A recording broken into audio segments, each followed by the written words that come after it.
O ser humano evolui do instinto à inteligência, da inteligência à razão humana e desta à sabedoria universal. Esses estágios se conservam na individualidade. Logo, podemos afirmar que a apologia da violência é um sintoma que caracteriza as ideologias mais primitivas, pois estas estimulam as reações instintivas. Isto pelo fato de que as emoções primárias, mesmo que levem às mais injustas e destrutivas realizações, têm força transitória, pois são comuns e preponderantes em um número maior de indivíduos, influenciando até mesmo aqueles nos quais predomina a inteligência sobre o instinto e a sabedoria universal sobre a razão humana. O ser humano superior deve usar pacífica, mas ativamente, a força das massas para atingir o poder, e o poder para institucionalizar o valor do homem superior. O valor de um determinado movimento social depende da eficiência com que ela estruture um regime onde os valores do homem superior sejam aplicados, ensinados e aperfeiçoados com um mínimo de perturbação social. Aceitar as qualidades do ser humano podem ser sempre melhores. A chamada atitude progressista, evolucionista, ou como os japoneses preferem, Kaizen, quando esta forma de enfrentar a realidade se desenvolve por saltos, isto é, através de grandes renúncias e vencendo tremendas batalhas, o indivíduo toma características heróicas e torna-se um mutante transcendental. Vida, em seu mais elevado significado, é o amor sem restrições. Por isso, é um amor heróico. Toda atitude heróica sempre contém um movimento interior espontâneo e luta também externa, um confronto entre as forças construtivas e destrutivas do universo. Um processo que se manifesta no ser humano desde a sua entrada neste plano de vida. Logo que é gerado, o próprio ato da cópula, a procura instintiva pelo orgasmo e a impressionante luta contra o meio que os espermatozoides devem enfrentar para penetrar o óvulo, são símbolos da realidade que o circundará no mundo. Desde criança, as doenças o atacam. Parece até mesmo que a própria vida tem ciúmes de sua criação. Mas a luta só o aperfeiçoa. O sofrimento a tempera, ou o destrói, ou o eleva. Ou o ser humano se afirma sobre o meio, ou o meio o elimina. A realidade confirma que a vida é uma luta constante. Entretanto, a luta nem sempre é bem compreendida. Para o homem das cavernas, era a luta de força animal. De lá para o presente, a força bruta continua a ser usada na luta. Porém, um novo e efetivo componente tende a modificar as relações do ser. Relações, bem entendido, do ser humano com o universo, que é a percepção transcendental da realidade. O estado de atenção plena ao seu contínuo aprender. Esta mutação em que reposa a verdadeira moral, determina o início da criação de um tipo de ser humano superior. As relações, onde os interesses egocêntricos predominam, tornam-se obsoletas face à necessidade de novos valores, porque a nova espécie clama por isso. Estes valores, que hoje são melhor ou mais claramente reivindicados pelas novas gerações, não se vinculam às realizações de um determinado tipo de governo ou à problemática de uma região específica. Podem, sim, tomar dimensões maiores ou menores pela maior ou menor contradição em que vivem determinados povos. O que nesta época determina o aparecimento do fenômeno social de conflagração entre gerações. É que há nas novas gerações mais seres humanos despertando sua consciência superior do que vivemos nas gerações anteriores. Isto porque estamos prestes a criar um mundo novo. A época que nasceram as grandes religiões e os grandes movimentos políticos foram apenas prenúncio de uma era que só será vivida nos próximos tempos e será vivida em todo o seu esplendor. Durante todos esses séculos, o mais importante fenômeno da evolução da Terra tem sido ofuscado por limitadas e sectárias doutrinas idealistas, também materialistas e religiosas. Ignorou-se que, quando em determinados momentos da história, certas individualidades clarividentes transmitiram à humanidade uma mensagem que contém verdades eternas, ou também quando certos indivíduos, conhecedores da natureza humana e suas potencialidades, usaram de verdades eternas para atingir seus fins. Quando, para objetivos altruístas ou egoístas, usa-se com eficiência as tensões sociais responsáveis pela evolução da sociedade, provoca-se uma reação social característica, que é tanto mais duradoura quanto mais verdadeiras forem as ideias que as geram. Isto é, quanto mais se sobrepõe a inteligência ao instinto, a sabedoria universal à razão humana. Quando isto ocorre, e a despeito das deformações que os divulgadores imprimem às mensagens, a vibração da onda revolucionária gera condições para o aparecimento de um fenômeno transcendente, que supera a razão do movimento social. Duas forças então se conflagram. De um lado, aqueles que são beneficiados pela ordem existente, sentindo-se ameaçados pelo conteúdo da mensagem, tudo fazem para destruir os arautos dessa verdade. Do outro lado, aqueles que são ou podem vir a ser beneficiados pela nova mensagem, cerram fileiras para defender essas novas ideias.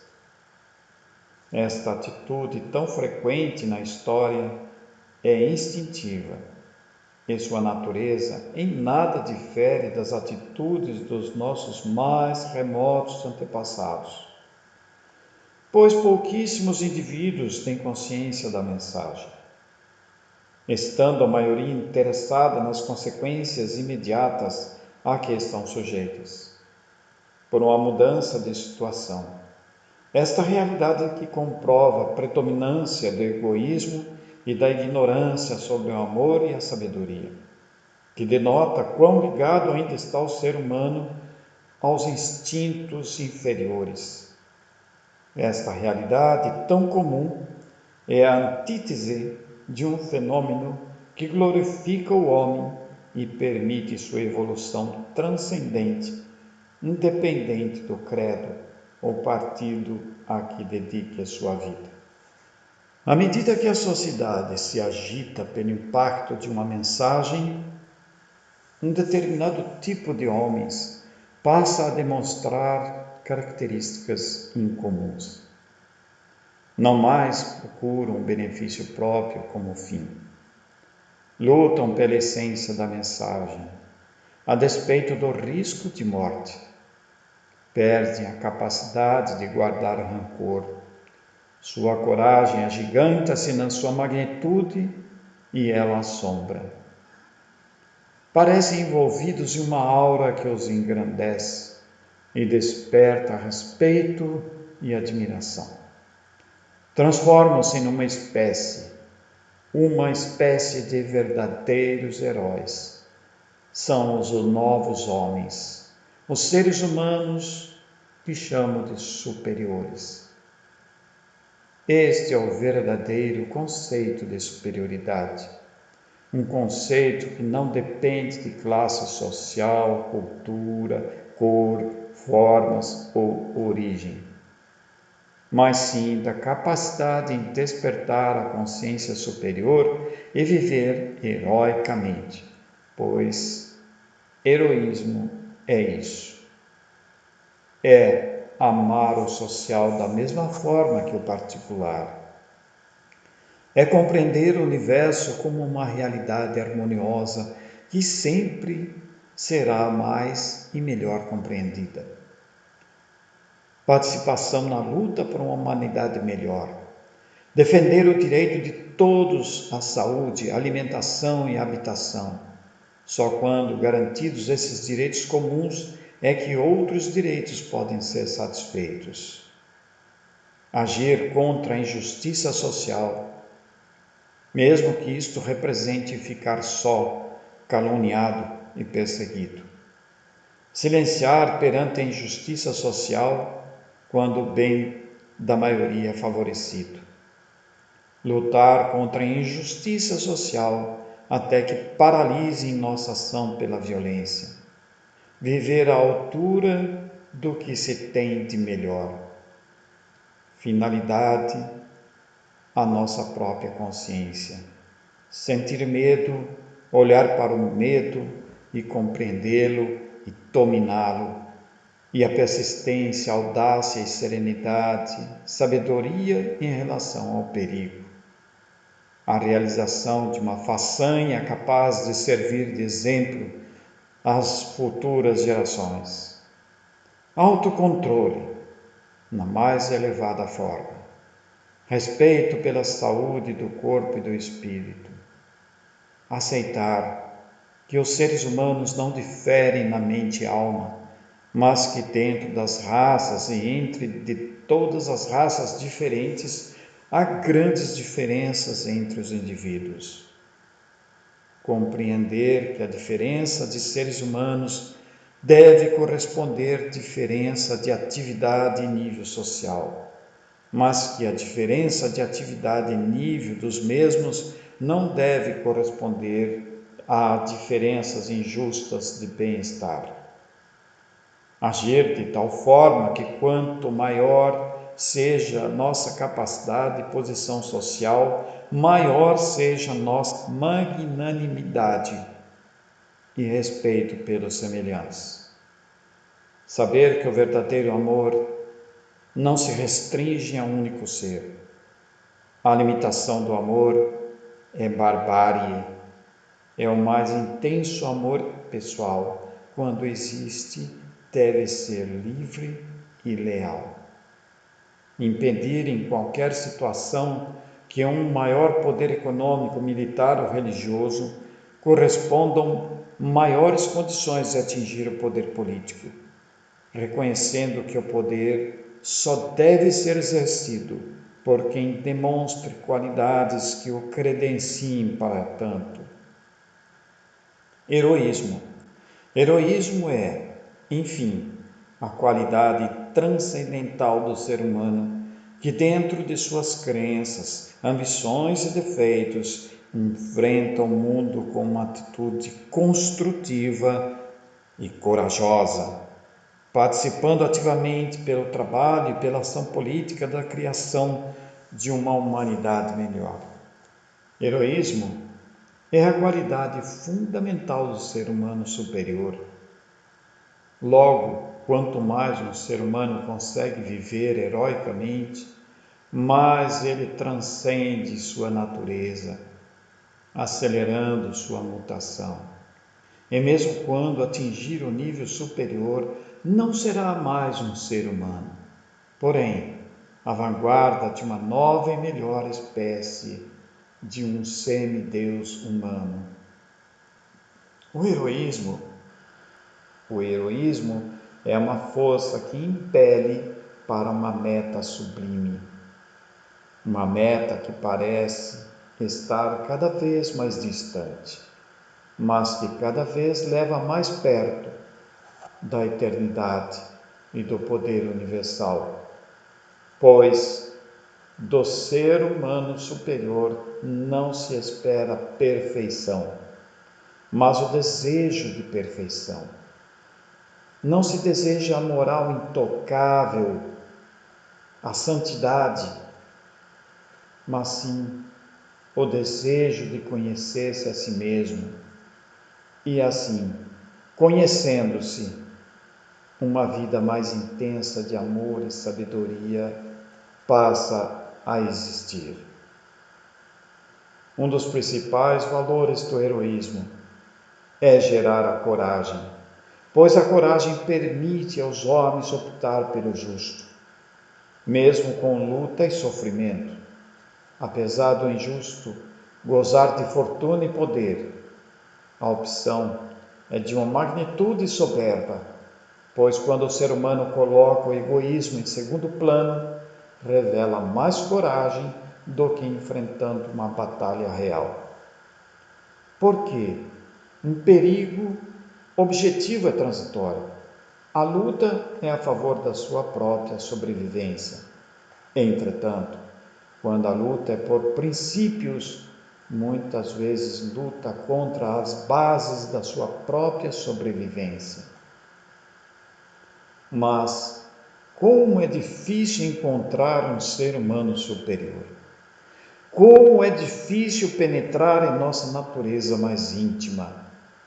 Como é espantoso constatar que a sociedade industrial, através de seus padrões de vida e de seus poderosos meios de propaganda, tem sufocado as almas a ponto de se tornarem robôs humanos, condicionados a aceitar que a vida se resume em respirar, comer, trabalhar, reproduzir, ouvir e ver as meias-verdades que a brutal comercialização da imprensa, do rádio e da televisão lhe impingem. Todavia, esses sintomas de contenção só servem para aumentar a tensão revolucionária da nova espécie. Todo este confronto de forças, onde os homens superiores são aparentemente absorvidos numa civilização caótica, não é mais do que o pronúncio do fim de uma velha civilização e o prenúncio de uma nova civilização. São as contrações iniciais do parto em que o universo, uma vez mais, dará luz a uma nova raça de seres conscientes, guerreiros da luz, filhos do Criador, uma raça da qual os homens superiores são seus precursores.